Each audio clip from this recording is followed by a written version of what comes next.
you so much for being here. Meet the Candidates Arizona edition. So thrilled to have three amazing Arizona leaders here with us tonight. Julie Gunnigle, Kathy Hoffman, Martin Quezada. It's a huge honor. I am Jason Berlin, founder of Field Team 6, and welcome to this amazing event with our superstar host, Brian Tyler Cohen.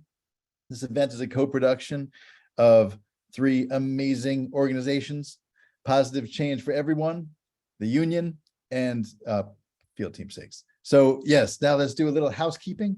At the bottom of your Zoom screen is a chat button. Please click that to open up your chat window, where links will be posted throughout the event, and you can always comment or ask questions.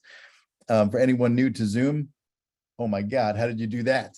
And it's a good idea to choose speaker view, make your Zoom full screen. Here is how tonight is going to go. We're going to start with a lightning round, introducing the three organizations behind this event. Then we'll hand it off to the amazing Brian Tyler Cohen, who will introduce us to these three incredible Democratic candidates for some of the most important offices in Arizona. And just that is Julie Gunnigle, candidate for Maricopa County Attorney; Martin Quezada, candidate for Arizona Treasurer; and Kathy Hoffman, who is the Arizona Superintendent of Public Instruction, running for well-deserved re-election. And after that conversation, there'll be plenty of time for a Q&A at the end. So when you think of a question, please write it down and save it. All right, now let's first meet the organization most responsible for this wonderful event, Positive Change for Everyone. Here tonight is one of its board members, Andrew Sheck. Thank you so much, Jason. I first want to thank two people who this wouldn't happen without them. Rihanna Gesh, campaign extraordinaire. If Rihanna's not on your campaign or part of your campaign may be great, but it's not as good without her in it. She's awesome. I am excited to have her as a friend. She's the best. Adam Metzendorf, who I call the Wells Waldo of politics. He is up and down every street in Arizona, promoting every candidate up and down the ballot. He's going to be on the ballot soon himself as a candidate, and vote for Adam when it happens, because he represents the best in all of us. Truly does. I'm happy to have him as a friend. Thank you both for doing everything you do. With that being said, Positive Change for Everyone is a growing coalition where we believe that we are stronger together. Our partners, our growing number of partners, come together with our combined resources to help fight for democracy against, as we know, a very right-wing extremist groups that are out there trying to destroy democracy as we know today. At the same time, we do realize that there's over 330 million people in this country, and I've talked to a good amount of people from different backgrounds and different political backgrounds, and know that there are things we have in common, the common goals that can make this country better. So we're also busy bringing those people together, because we believe that when we're all together fighting for the same thing, we can make a huge difference and fix where we are today. You can check us out on www.positivechangeforeveryone.org. Sign up for our newsletter. If you want to be a partner, let me know. If you want to volunteer, that is awesome. We're growing our social media presence, and we're out there doing what we can to make the positive change for everyone. And so I thank everybody for being here. I thank our candidates. I thank Brian Tyler Cohen. He is awesome, and it's amazing that he's here. I couldn't believe that he was here when I heard about it. So thank you so much. And back to the wonderful Jason Berlin. Thank you. Thank you so much, Andrew Sheck and Positive Change for Everyone. All right, next, let's meet the organizing juggernaut known as the Union. We'll get to hear about it tonight from their unstoppable organizing lead, Jacqueline Westman, who has been crossing the country, canvassing. Tell us about it. Thank you, Jason, for that warm welcome. And good evening, democracy defenders. It's an honor to be here with you all tonight in this space. Just a big thanks to Jason and Dale and all of the Field Team 6 volunteers and the hard work you do day in and out. My name is Jacqueline Weston, and I am the organizing lead who helps spearhead the Union along with our 62,000 and growing grassroots volunteers throughout the nation. We've got our Arizona folks here on this call tonight. So just want to give a big shout out to Janelle Loie, who is on this call, she is our state lead as well. And for those of you who are not familiar with the union, we are a single issue, a pro-democracy coalition that is a volunteer-driven, self-organizing force of people and partners like Field Team 6 and Positive Change for Everyone, and actions aligned to defend our democracy.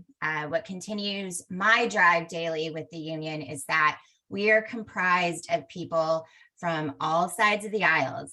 So before we are Republicans and Democrats and independents, we are Americans first. And if you look around the room tonight, we represent what this country is about. And so here we are, 13 days out, and I can't believe it. And I'm sure just like many of you all have butterflies and perhaps tossing and turning at night. And just want to reiterate that we just have to stay focused and aligned to our mission, and do everything in our power to help get out the vote. All eyes will be on Arizona. It's basically ground mission control. And just want to thank our candidates, Julie, Martine, Kathy, for being the leader Arizona and our country needs, for Brian for hosting this tonight. It's so vital that we elect pro-democracy candidates up and down the ballot. And right now, we just need to convey the urgency of the importance, all with a smile on our face, and that energy, and empower folks to get to the polls and turn in their ballots as soon as possible. So thank you all for being here, and I'm excited for tonight. So I will kick it back over to you, Jason. Thank you so much, Jacqueline. You are amazing, and so is the union and the super important work you do. And now to introduce Field Team 6, Brian Tyler Cohen. So you remember that Batman movie where the supervillain does something horrible and Batman gets super depressed and gives up? Or how about in Black Panther, where he gets so exasperated that he re-ups his Netflix subscription and spends the next 6 months on the couch? Yeah, me neither. What I'm trying to say is that heroes don't give up. And that's why I have to tell you about an organization called Field Team 6. They are a volunteer army on a simple mission that I think will resonate with a lot of people. Register Democrats, save the world. Since they started in 2019, they have helped register millions of Democrats to vote in swing states. These were the voters who helped eject Trump from the White House and who gave Democrats control of the Senate. And right now, Field Team 6 is working on registering enough Democrats to expand our Senate majority, hold on to the House, and once again save our democracy itself in November's midterms. Field Team 6 registers Democrats every way possible, with in-person voter drives and digitally, with phone calls and text banks, ads and emails, with over 500,000 postcards in 1 year, and social media storms that have generated hundreds of millions of impressions. And they're pioneering new ways to register Democrats all the time, and that's because they don't give up. I've seen enough movies to know that when things are darkest, when all hope seems gone, this isn't the end of the story. It's the end of Act 2. Right now is when we write Act 3. So please, go donate, volunteer, or do both at fieldteam6.org, because you control the end of this story.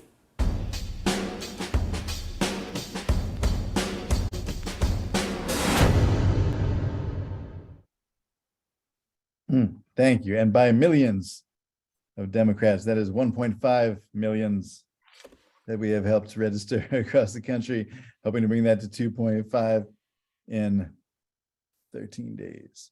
All right, thank you, Brian.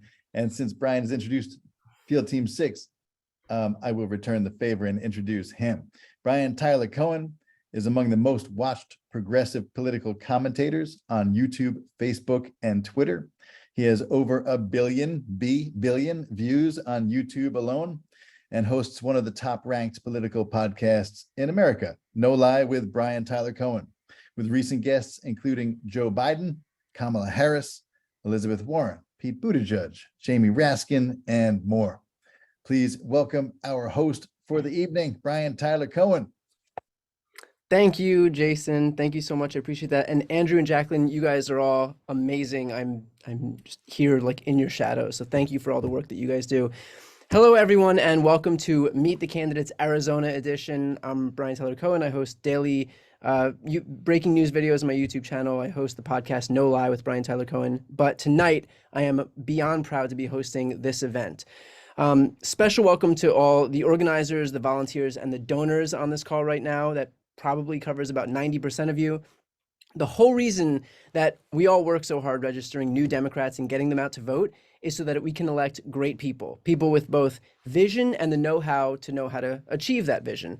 Tonight, we get to meet three of those people, three of those amazing leaders. These candidates are running for three of the most important offices in Arizona. And even though many of us are unfamiliar with the ways that those offices can actually impact all of our lives. So we're going to meet each of them. We're going to learn about their offices and hear about their visions and plans for Arizona. And just as a point of personal privilege here, these races may not get the attention that federal races do, but if we've learned anything these past few months, it's just how important the states are to our daily lives. And beyond that, these candidates, this is our bench. These are exactly the people that we need to be elevating right now. So with that said, let's do exactly that. Julie Gunnigle is running for Maricopa County Attorney. Maricopa County is home to Phoenix, of course, and is not only the largest county in Arizona, but the fastest growing county in the whole country. Julie, want to kick us off? Let's do it. Thanks for that warm introduction. So hi there, I'm Julie Gunnigle. I'm a wife, I'm a mom, I'm a Notre Dame trained attorney going on her 17th year of practice. But I'm running for Maricopa County Attorney, which is the third largest prosecutor's office in the entire country. And I'm running for this office because I know that Arizona can do better when it comes to all things criminal legal system. As a former prosecutor of financial crime and public corruption who put corrupt politicians in jail, I am so frustrated with the status quo here. And whether it be the corruption that's happening in this office, the fact that this office has been playing footsie with Sheriff Joe for far too long and perpetuating some of the biggest racial disparities in policing and prosecution in the country, or the fact that it now wants to prosecute people for having abortions or performing them under a law passed in 1864. We need big change in this office. So I'm delighted to be here to share my message and what we can do in the next 13 days for the first time in 42 years, elect a Democrat as Maricopa County Attorney. Man, inspired just hearing that. Okay, so I can't wait to hear more, and we will shortly. But first, let's meet our second candidate who's running for Arizona State Treasurer, Martin Quezada. All right, thank you, Brian, so much. It's really a thrill to be here with you and with everybody on this call. My name is Martin Quezada. I have the privilege and the honor right now of serving the people of West Phoenix and South and West Glendale in Legislative District 29 as their state senator. I've been a state senator for the last 8 years. I've been a school board member for the last 12 years, and I've been an attorney as well for the last 12 or so years here in Arizona. I'm running for the office of state treasurer. I'm proud to be the Democratic nominee for this office of state treasurer. This is an office that has flown under the radar for so many cycles. It's never gotten the attention that it's deserved, and it's never gotten the attention that it's needed. And because of that, the opposition is really using this office and its lower profile to quietly weaponize this office and quietly take advantage of the billions upon billions of dollars that they have under their control to divert that money into supporting political causes and to use that money for political purposes rather than doing what's best for the taxpayer. I intend to bring some professionalism, some ethics, and some morality back to this office, and I intend to be a voice for the people of Arizona on the good use of taxpayer money, good financial proposals that are going to stabilize people's personal finances and stabilize our state's finances. I can use that platform to do that, and I'm excited to speak with everyone tonight. So thanks for having me. Awesome, excellent. We'll get more into Martine as well, but first, time to meet our third candidate, an elected who's actually running for re-election as Arizona's Superintendent of Public Instruction. Thanks so much for being here, Kathy Hoffman. Thank you, Brian. Good evening, everyone. It's my honor to be with you all. When I was first elected in 2018, it was the first time in over 20 years that Arizona's elected an educator to lead the Department of Education. It's also the first time in over 20 years that a Democrat has held this position. I started my career as a preschool teacher, then I worked as a speech pathologist working with students with disabilities for Arizona Public Schools before I assumed office in 2019. Over the past 4 years, of course, we've had some of the most unprecedented challenges facing the pandemic, But through these difficult times, I've been proud of some of our achievements. For example, one of my priorities has been in adding mental health supports to our schools, and we have effectively added hundreds of school counselors and social workers all across Arizona and effectively reduced our student to school counselor ratio by 20%. But anyone who lives in Arizona knows our work is far from done in supporting our schools, our teachers, and students all across the state. And as a new mom, my daughter will be starting preschool in just a few short years and kindergarten by the end of my second term. So I do have a new sense of urgency around these issues as I continue to fight for what every child in Arizona deserves, including issues like universal preschool and full day kindergarten, to name a few. I look forward to the discussion tonight, and thank you again for having me. Awesome. Thanks so much, Kathy. Okay, now we're going to open up the conversation. I have some questions for each of you, but everyone in the audience watching right now, when you think of a question, please write it down in the Q&A and drop it in the chat. Just put the word ask right before the question, write it in all caps, and then the events team is going to collect those questions for later. In the meantime, while you're doing that, take all the time you need to think of questions and just throw them in as we go. But in the meantime, I'm going to ask a couple questions. So we'll start with Julie. Julie, choice is obviously on the ballot, as you've mentioned. You won't prosecute under the new abortion laws that you've stated consistently, whether it's the 100-year-old law or the 15-week law that the governor signed. Your opponent stated also that she wouldn't prosecute in cases of rape or incest. Do you believe her based on her history? No, and nobody should believe her. You know, I'm somebody who insists that when somebody shows you who they are, that you should believe them. And everybody on this call, whether they know it or not, they know my opponent. Her name is Rachel Mitchell. She was the prosecutor from the Kavanaugh hearings, Trump's handpicked prosecutor who ran cover for 11 Republican senators, embarrassed Arizona on a national stage, and told the world that she doesn't believe survivors. Now, she has changed her story a couple of different times based on what the polling says. So right off the bat, voters shouldn't trust this epic flip-flop.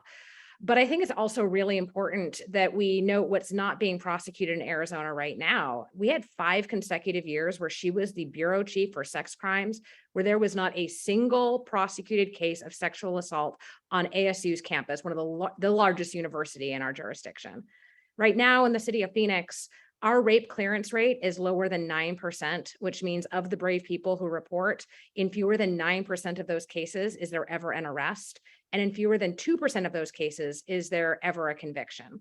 So no, I don't believe her based on her record. I don't believe her based on her flip-flop. But I do believe that right now in Maricopa County, if someone is sexually assaulted and becomes pregnant as a result, it is now more likely in Rachel Mitchell's tenure that their doctor will be prosecuted for performing their abortion than their assailant would be for harming them. And that's not justice. Yeah, it's pretty wild, but pretty, it's important that it's laid out that clearly. I want to move over to Martine. Obviously with someone like Julie, I mean, the job that she does is clear, but the focus on this election cycle, like I mentioned before, is a lot on, senator, governor. Can you explain to us what the treasurer does and how this position is essential for us to win in November? Yeah, and this has been part of my biggest struggle throughout this entire campaign is shining a light on an office that very few people have paid attention to. And it's important to understand the reason why people aren't aware of this office, because no one has used this office for its intended purpose. This office has been used as a stepping stone, as a parking place, and as a consolation prize. But really, this office has 3 critical roles. You're the chief banker for the state of Arizona. You make sure all the money goes where it's supposed to go. You're the chief investment officer with a $65 billion portfolio that you can invest on behalf of the people of Arizona and invest in causes that not only bring a good return on investment, not only keep our money safe, not only keep a good level of liquidity, but also further our values and represent our values. And then lastly, you're the chief financial officer of the state of Arizona, which means you should be that voice for financial issues throughout the state of Arizona, just like Superintendent has been an excellent voice for educational issues. She's been an advocate for education issues. The treasurer should be the advocate for good financial policy in the state of Arizona. We've never had a treasurer take that role seriously, and I intend to do that when I become the state treasurer. Just as a follow-up to that, what are maybe 2 or 3 things, your priorities that you would invest in? Yeah, perfect, great question. One of the things that's happening right now that I want to reverse is to put more money into cleaner energy in the state of Arizona. Right now, That's our exactly what I treasurer, was looking for.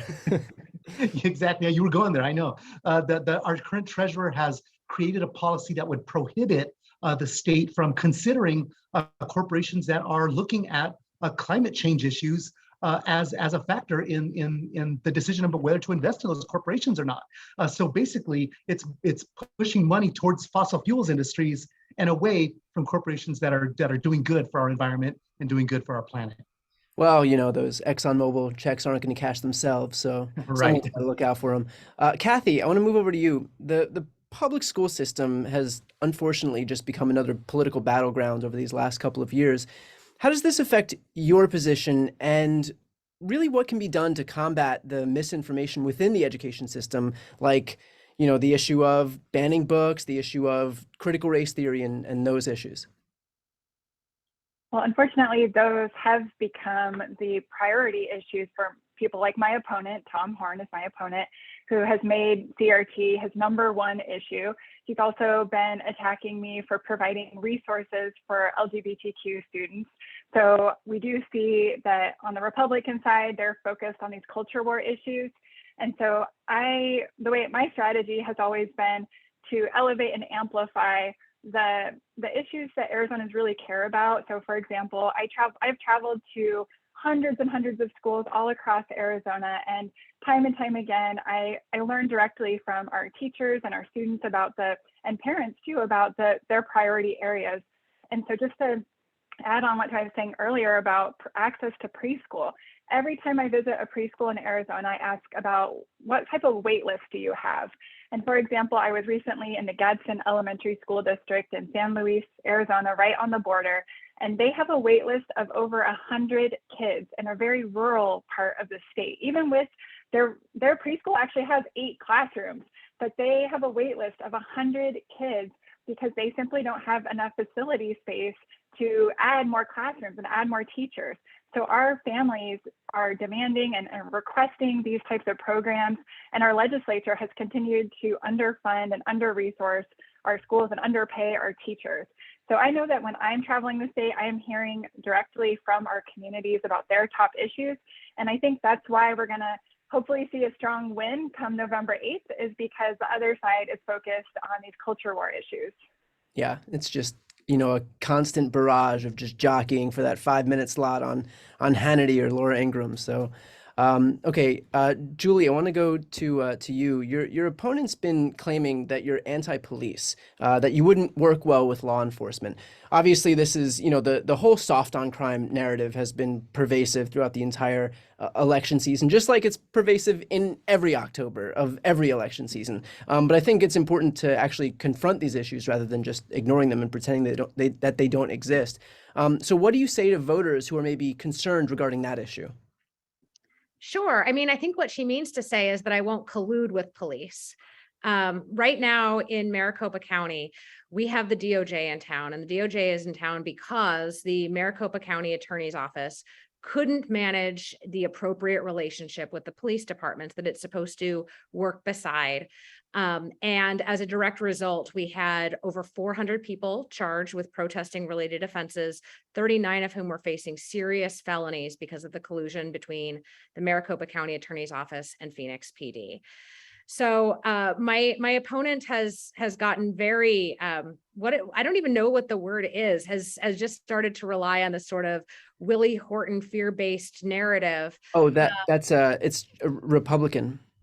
Oh, thank you. Yes. Thank you. Yeah, it's exactly that. And what I tell voters when they ask this question is, no, it does feel different because the relationship ought to be independent. And that's not just what I believe, that's actually what the law says. Your prosecutor's office has to independently review every case that comes into it. And this collusion, this buddy system where they cover for each other and they don't provide equal justice under the law that's independent and in line with prosecutorial ethics, that phase needs to end, and we need a fresh start in Maricopa County. I also want to follow that up with, a big part of what's in the news these days is the issue of voter intimidation that's happening and centered in Arizona.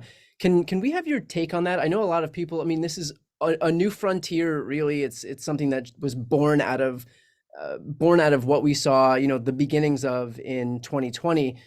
There's obviously a more concerted, organized effort to do exactly that. We're seeing like troubling reports of people harassing voters in parking lots around drop boxes, covering their license plates. Can you just give your response to what's happening right now, and maybe just, I don't know, what would you say to voters out there who are concerned about something like this happening? Sure. I mean, voters ought to be concerned because that is the reality outside of our drop boxes right now. What should concern them equally so is the fact that people who are on the ballot aren't willing to say anything about this. And the legal advice that's being given to the Maricopa County Sheriff's Department is concerning to me. What we have heard so far is that our county attorney has said it is legal to open carry, it is legal to cover your face, it is legal to wear tactical gear, it is legal to loiter by a ballot drop box, and therefore it is legal to loiter by a ballot drop box with tactical gear and a face mask with the purpose of intimidating voters. And not only is that just terrible advice, but it's just so brazenly partisan that she wouldn't confront these issues because she believes that the people who are doing it are people who would vote for her. It's also logic that comes apart at the easiest first glance, right? It's legal to drink, it's legal to drive, it's not legal to drink and drive. Right. And the county attorney knows that, but I think is really remaining silent in the most craven political way when we need a leader who has a strong message that every voter, I don't care how you're voting, but you should not feel intimidated at the ballot box. And every instance of voter intimidation ought to be taken seriously rather than swept under the rug. Yeah, I think it's ironic that like you were talking about, like the individual parts are all okay, and so clearly then taken together the sum of these parts would then be okay too. But I would just charge, if that's not voter intimidation, if someone showing up with tactical gear and like weapons at a ballot box isn't voter intimidation, then what is? Okay, I want to switch over to Martine. So Kimberly Yee, as we've seen, has extreme views on abortion. During her time in the State House, she sponsored a 20-week abortion ban that was ultimately struck down by the federal courts. Has she let her personal views on subject matters like abortion led her to invest Arizona taxes in companies that she shouldn't have? That's a great question. It's a great point as well. People forget that when she was in the state legislature, and I served with her for many years in the state legislature, for about 6 years I served with her, she was one of the most extreme legislators on choice, not just in Arizona, but across the nation. And she led all of those efforts to restrict choice in all ways, shapes, and forms. And yes, she has used this office to promote that agenda as well, using the official state treasurer's Twitter account, for example, to celebrate the Dobbs decision and to celebrate these issues. And that is the next step. There was a bill that was introduced in the state legislature just this year that would prohibit the state treasurer's office from investing in any organization that was funding abortion services for young women. And so there was zero opposition from Ms. Yee as the state treasurer to that bill. And so what that tells me is that she was going to fully implement that bill, fully comply with that bill if that bill ever became law. Thankfully it didn't, but that's what we're looking at next. That's the next evolution of the anti-choice agenda, is to use the power of the state's money to back that as well. You'd mentioned before how you would use that position to invest in our future by, for example, looking toward investments in renewables. Can you give any indication of how your opponent would invest that money in the same manner? Yeah, in terms of renewables, or in terms No, I'm sorry.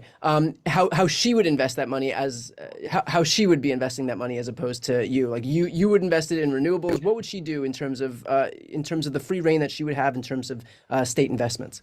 Right. She would pretty much do what she's been doing to this point. I mean, we have a lot of money. We have millions upon millions of dollars, in the hundreds of millions of dollars invested in Exxon, invested in Chevron, invested in other oil and gas companies, the fossil fuels industry, the ones that are, like you said, writing her checks and writing the checks to all of the Republican candidates. She's going to continue supporting them. She's already doing that. Now it's just a matter of investing even more into those companies. And the amount that's invested at this point is still so much that it's becoming financially unwise to keep that much money in those few holdings right now. And what's so telling about something like that, just as a quick aside, is that we had a small taste of what investing in renewables and chips with the CHIPS Act, with the Inflation Reduction Act does, and how we had an explosion of investments from companies like Intel and Micron investing tens or hundreds of billions of dollars, making tens of thousands of jobs in the individual states. And that's because we finally had these investments in renewable energy and industries of the future. And so it shows that, like, by virtue of entrenching all of our reliance on fossil fuels, where there's actually fewer and fewer jobs every year, right, we're just surrendering all of these jobs, all of these industries to other countries. And so you have the same people who wail about the danger of China, and yet at the same time are surrendering all of those jobs and all of those manufacturing to a place like China. So that's just, this is the prime example of watch what these people do, don't listen to what they say. Kathy, I'm going to move over to you because school security is obviously it's a critical issue in terms of these shootings that keep happening across the country. What have you done and what will you do to increase security and keep our students safe?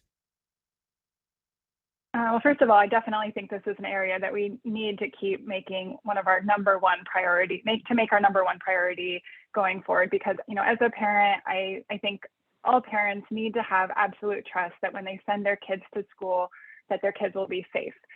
After the Parkland shooting, I launched the School Safety Task Force. One of the main results of that was we were able to work in a bipartisan way to add more state funding for our school safety grant program. It's through this program that we allocate funds for the school counselors, social workers, and for the school resource officers. We saw that roughly 75% of the requests we were getting were for the mental health professionals versus the 25% or so for the SROs. But thankfully, we've continued to have bipartisan support around this issue. And this past legislative session, just a few months ago, they actually added an additional $50 million of funding for this program. So we've grown this program from what was $12 million when I started to now $80 million of state funding so that we can continue to add these types of school safety positions to our schools.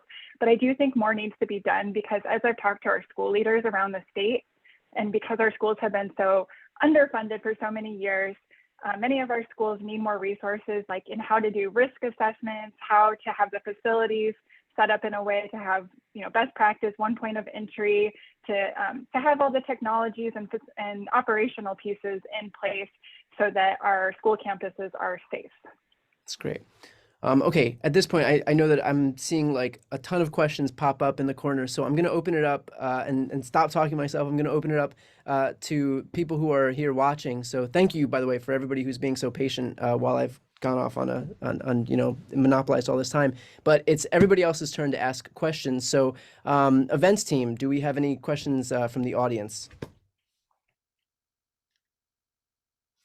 I just put one in the chat from Stacy Pinkston.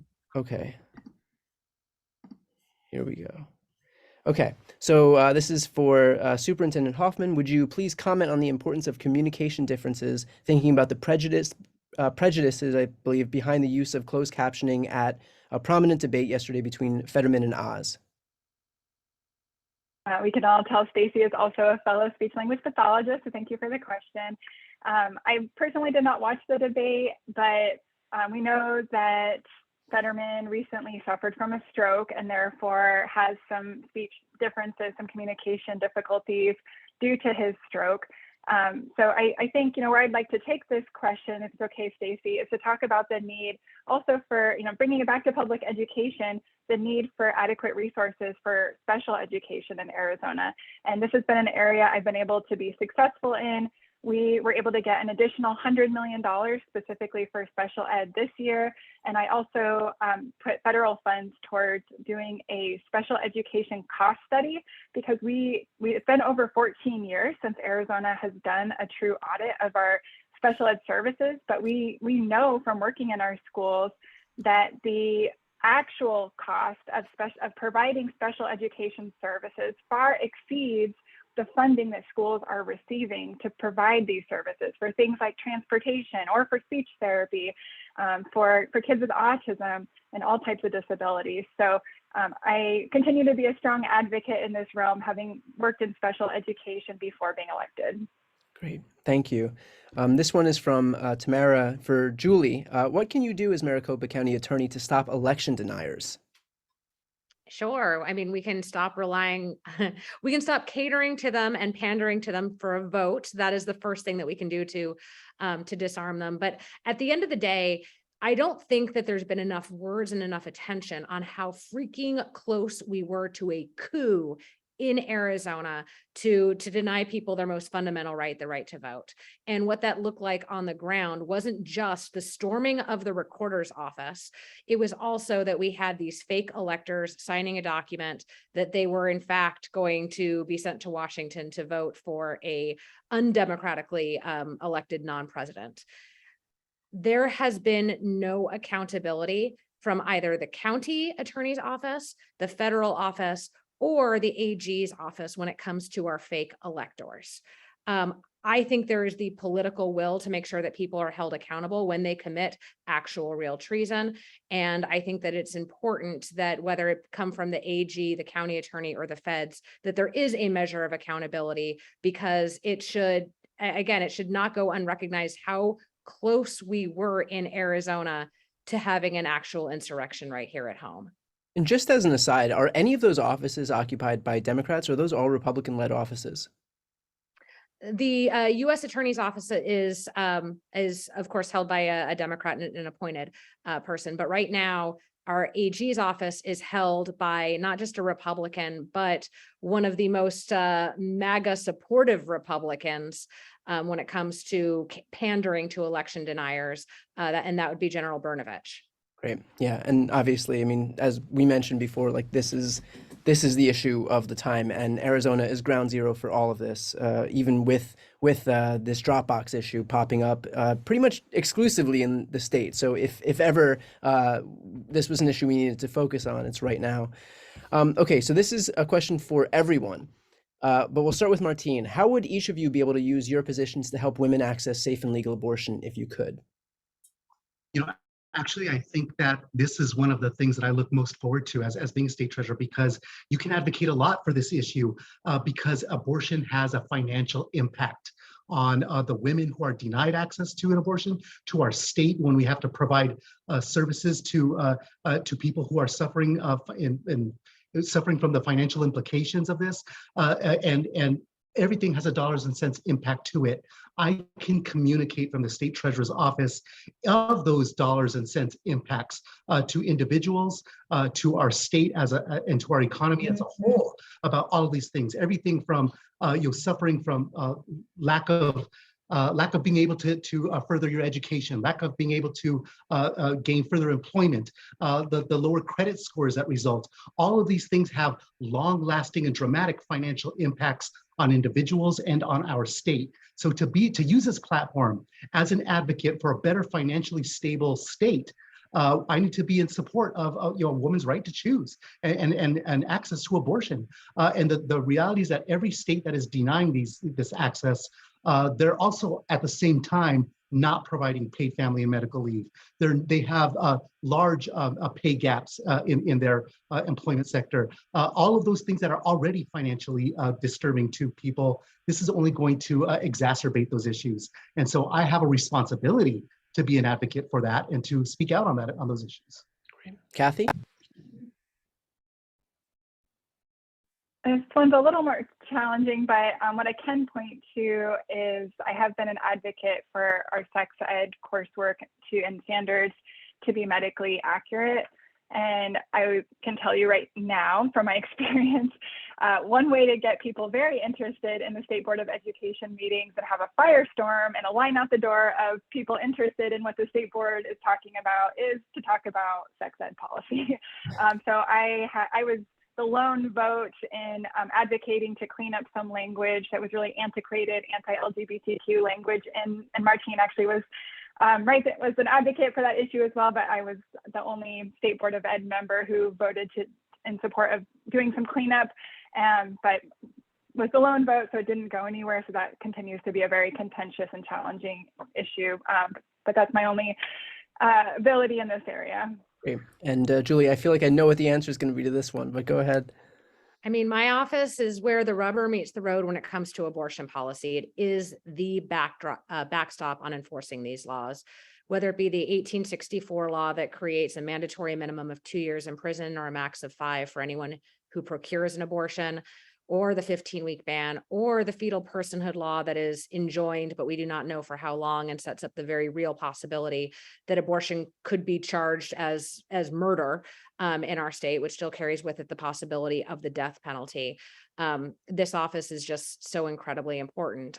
I will also note that I think there's a difference in perception as to how these prosecutions are pursued as well, because while people may waffle between, oh, we're not going to prosecute the patient, that is truly irrelevant if you are choosing to go after doctors, because that's what shuts down abortion access.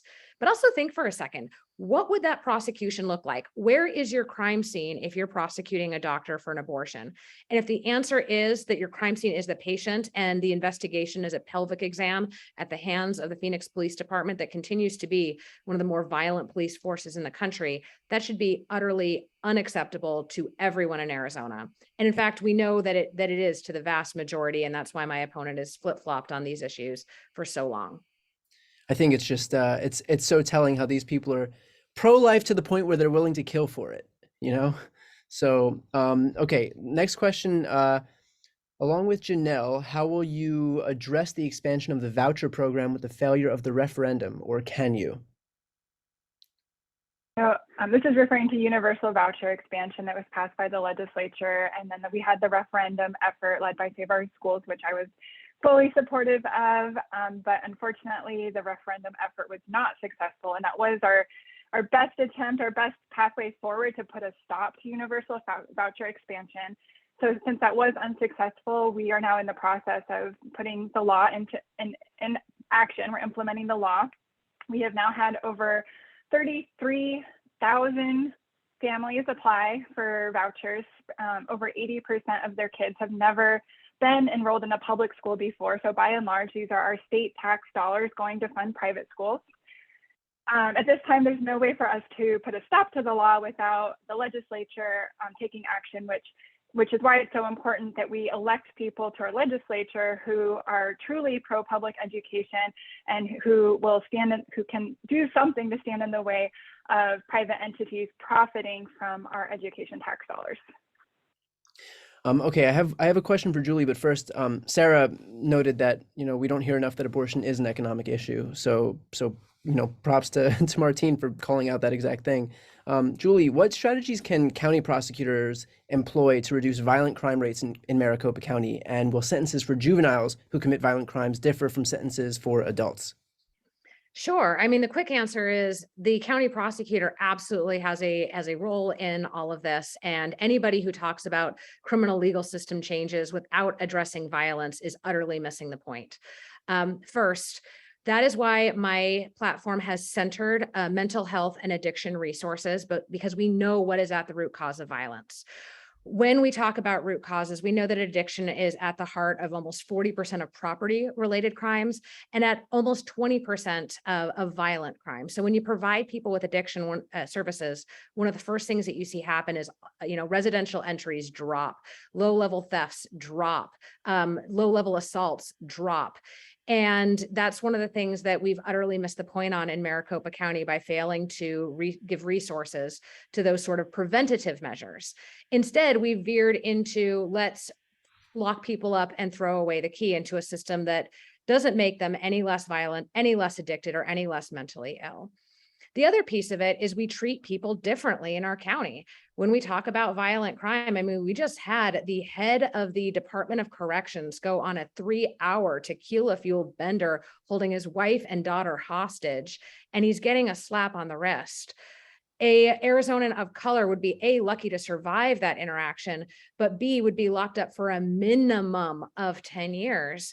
And when we look at the way violence is addressed in our society and what it looks like to provide real accountability, it's so evident that who you are is determinative of what sort of sentences come out of the county attorney's office right now. And then last, with respect to juveniles, should those sentences differ? Abso-freaking-lutely. So when we look at developing brains, we know that the brain is developing up to the age of 25. We know that this is a place where your county prosecutor, if they were willing to bring together all of the resource providers available to juveniles and really pour their resources into people ages 15 to 25, we would see a precipitous drop in violence. We would see a precipitous drop in recidivism, and we would see a safer community. And we've actually seen that replicated all throughout the United States. Arizona is an outlier, and that's why we're the 5th largest incarcerator in the country and the 8th largest in the world.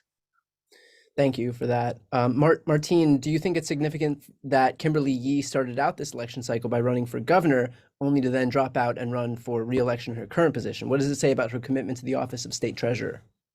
Yeah, I think it says a lot about the commitment or the lack of commitment to this office. And like I mentioned at the beginning, this office has been used as a stepping stone. It's been used as a parking place, and it's been used as a consolation prize. And we've seen all 3 of those happen right here in this race. The word on the street, the word in the treasurer's office is that Kimberly Yee was running for governor the day after she got elected to the treasurer's office. And it shows there was a public records request on her ID card or check-in. She was checking in about once every 2 weeks to the office. How can you do a good job? How can you effectively manage and invest our state's taxpayer dollars if you're only checking in once every 2 weeks? Anybody else in any other job, that would not be acceptable. That would not fly. And it shouldn't fly here either. We're paying her a full-time salary, and this is what she's doing. For her to jump back into this race at the beginning of this year, only after she saw that she was going to lose the primary race in the governor's race, it really shows that where her commitment lies. And she faced a contentious primary as a result of that too, because people were upset. They didn't expect her to jump back into this race. And so it really shows that the commitment to this office is not really there. And that's what we need. We need someone that is devoted to this office, devoted to doing the jobs of this office, and is treating every single day as if it is their last day to serve in that office. And when you do that, you want to leave that office proud. You want to leave that office with your head held high, and you want to be sure that everything that you did or everything that you didn't do was serving the people rather than serving your own personal interests. And that hasn't happened to this point. Perfectly put. Okay, this one's for Kathy. How do you feel about the necessity of the arts in the curriculum, and how to make sure that all kids have access to arts classes? I am a huge supporter, very strong supporter of having arts as part of our schools. I think that's what confuses me when people talk about, let's get back to basics. And I'm like, so you want to cut out all the good parts of school, like music and art? And, to me, that's such an important part of kids learning to be creative, to really learning, even self-identity. It can be therapeutic if, they're coping with something. So I am very supportive of making sure that our kids have access to music and arts and extracurricular opportunities, and even play and recess, and all those pieces need to be in place for our schools to even be engaged in the academics and be ready to learn. I think if school was just math and science, I don't know that I'd have made it past 6th grade. So, exactly. Okay, so Julie, this one's for you. This is a pretty hot topic right now. Can you talk about what you've done or can do around marijuana expungement, like Biden has done recently at a federal level? Yeah, I'd be delighted to, because Arizona is home to some of the highest concentrations of marijuana convictions, because we were the last state in the union to have everything from residue to 2 pounds be labeled as a class 6 felony. So the voters of Arizona, by a 60-40 margin, the largest of any state where it was voter approved adult responsible use cannabis, said that all of the county attorneys and the AG could make cannabis expungements universal and automatic. You want to wager a guess how many have? Go on. It's zero. The answer is Yeah. zero. So as county attorney, this is a priority for me to make sure that people get that real second chance, because as I was spending my time, I worked as the political director for Arizona Normal, spent my summer learning how to code so that we could create a piece of software to help automate the process. And one of my most vivid memories is hanging out at the shelter front, the place for unsheltered folks, the resource fairs, and purging convictions for them. And how many people had started to have access to resources to maintain housing, but were getting denied because they had a previous 10-year-old at times felony for smoking a joint in Arizona. Yeah. That's untenable. That costs us all. That is not what we need if we want to have a prosperous state and move forward together. Let's go clear the convictions. I'm curious how that's manifested itself on the campaign trail, because this is an issue that unites young people. It's an issue that unites, I'm sure there's a big veteran population for which marijuana can be especially useful. People who have PTSD, marijuana can be useful. People who have pain, working class people, blue collar people for whom marijuana could be useful. So how has this manifested itself as you've been on the campaign trail as far as this issue is concerned? Yeah, again and again, we hear that people don't want to waste money on a BS war on drugs anymore. And it's not just cannabis, it's investing in treatment for other drugs as well. But when it comes to cannabis, my opponent just doubled down on a 16-year sentence for selling an ounce of weed. The fellow was 21. He's going to, get out of prison with most of his, young, productive working life gone. Yeah. Because we are choosing to incarcerate people to this day for cannabis, because that mentality that we can get these convictions and therefore we should get these convictions is still so pervasive in that office. And that's the biggest culture change we can bring. We want prosecutors to do justice, not just get convictions. And beyond that, it's not just a matter of it's not just that this is an issue completely independent of the rest of the people of Arizona. It's their tax dollars who are funding all of this. So when people go out and work their asses off to make money and then cut a big check to the state at the end of the year, that's the bullshit that this is going to. And I guarantee those people would want their money to be used for anything that's more effective than just locking up somebody for a joint, for something that one state over, right here in California where I am, you can walk into a store on every other block and just buy this stuff legally as if it's a can of beer. So, okay, next up is Martine. How does the treasure impact the crazy housing pricing situation in Arizona? From what I have read, Phoenix, Mesa, and Scottsdale has a higher rate of inflation than San Francisco. This is from Angela. Yeah, no, thanks, Angela. Yeah, everyone knows, like, Arizona's in the middle of a housing crisis right now, especially if you're a renter. I mean, you've experienced firsthand that rent has increased dramatically in the last couple of years, and it's projected to keep on rising as well. Here's the deal. Homeownership is a major part of the American dream because it's an investment that builds generational wealth, and it strengthens the communities that we live in. So we need to find ways to get people into homes. We need to find ways to have homeowners in all communities, not just in some communities, not just in some communities that are higher income communities. We need all people to be homeowners. And the dramatic rise in the cost of housing is magnified on top of that by stagnant wages, student debt, racial inequalities, all of those other things that are just magnifying this issue. Treasurers can and should play a huge role in addressing this crisis. As a treasurer, I would do what several other treasurers across the nation have done. They've convened coalitions of government officials, nonprofit leaders, realtors, housing experts, academics, and legal advocates who are committed to developing equitable solutions that would improve home ownership and prevent foreclosures. Put all of the smart minds together, and instead of working in silos, let's work together to find solutions, and then let's go advocate for those solutions. In addition, I think that, again, I can be an advocate because there's nothing that impacts people's personal finances and the state's finances other than home ownership. If we can increase home ownership, people are going to be more sound. Our economy is going to be more stable. Our state's going to be more beneficial for that. So we need to be advocating for policies that are going to increase the ability of people to become homeowners. Again, this is a platform that I intend to take full advantage of. Okay, great. And let's finish off with this. I just want to do like a quick answer from all of you. Obviously, you're in a state like Arizona. You can't win without some support from, well, you can't win with just support from Democrats. So you need support from independents and Republicans. Since you've been on the campaign trail, what issues have resonated with people across the political spectrum? And how do you, and how do you intend to drive that message that has been resonant with those people home? So we can start with Kathy. Thanks for this question. I think what I'm hearing that goes across, no matter people's political affiliation, is how much Arizonans care about our teachers. Everyone knows the teacher, people have teachers in their families, everyone recognizes that our teachers are among the lowest paid in the country, and how easy it is for our teachers to cross state lines and make $10,000 or $20,000 more. We have teachers that drive from Yuma, Arizona over to California because they can make so much more money. So I do think that is an issue that crosses party lines, that is one of my top priorities. Yeah, that's great. I also come from a family with my grandma's a teacher, my sister's a teacher, and my first job out of college was as a teacher as well. So so totally in that boat with you. Okay, Martine. Yeah, again, I think that's one of the good things about running for state treasurer, is that a lot of these issues are really nonpartisan.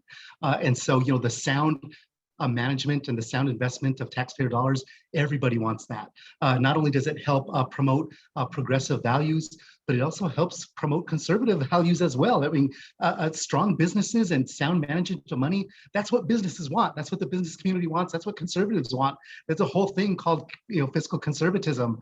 And that's what I want to do with your money. I want to protect it so that we don't lose it, so then we don't have to tax you more. That's a message that we're getting out to voters, and it's a responsible thing to do. I mean, once you've already paid your taxes, the last thing I want to do is to mess around with it. I want to keep politics out of it, and I want to protect it so that we don't have to take more from you. That's a message that we're getting out to our independent voters. We're getting out to moderate Republican voters and letting them know that we just need responsibility, professionalism, and ethics in this office. Excellent. And Julie, we'll finish with you. I think voters right now, or at least what we're hearing at the doors, is they want a fighter and they want someone with a backbone. We've had so many hacks in these offices who don't actually care about the people that they are supposed to serve for far too long. And they want someone who's going to stand up for them and their family and work toward a better Arizona that actually works for everyone. Awesome. Well, we'll leave it there. A huge thank you to all of you tonight.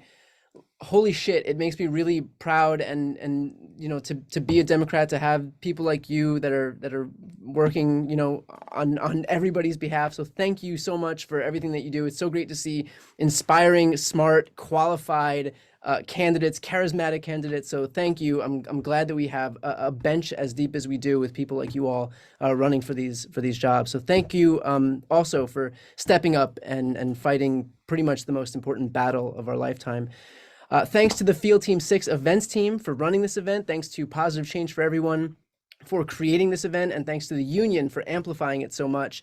And thanks to all the volunteer heroes and donor heroes out there who are on this call right now. We're nothing without you. Honestly, I spend so much of my time begging people to pay attention, and for you all who are at this event right now, who are taking time out of your busy schedules to be here, if everybody was like you, this world would be a better place. So thank you for taking the time. If you would like to help any of these 3 amazing people get elected across the country, no matter where you are, go to their website, sign up for events, and donate. We're going to post the links to all of their websites in the chat right now. So check out the chat and you'll see these links for Julie, Martine, and Kathy. Also, please sign up for events and donate with our 3 sponsor organizations tonight. You can see the chat as well for those links. That is Positive Change for Everyone, the Union, and of course, Field Team 6. There are 13 days until the election, so please let's make every single one count. If you are wondering, when is the best time to join the fight? The answer is right now. Not in November, today. So please volunteer and donate, because we need everybody in this fight. Also, I would just note that if for you people who are here right now, take advantage of your circles. You have friends, you have family members who don't vote, who haven't voted before, who may be on the fence, who aren't paying attention. you have a huge opportunity to be able to bring people with you. I always point to this example of in Wisconsin, had Donald Trump flipped 3 people per precinct in the state of Wisconsin, he'd have won that state. That's all it takes, 3 people per precinct. So if you have just a few people in your life who didn't vote or who are on the fence or who aren't paying attention, maybe aren't registered and just turned 18 or 19, please use that power, that incredible power that you have with your personal relationships to try to get those people to participate in our democracy, because it's never been more important than it is right now. As for myself, if you want to stay up on news happening right now, feel free to sign up for my podcast, No Lie with Brian Tyler Cohen, or subscribe to my YouTube channel. We'll drop that link in the chat right now as well. Thank you all for doing the work that turns passion into results. Let's go win the midterms. Thank you to everyone and have a great night.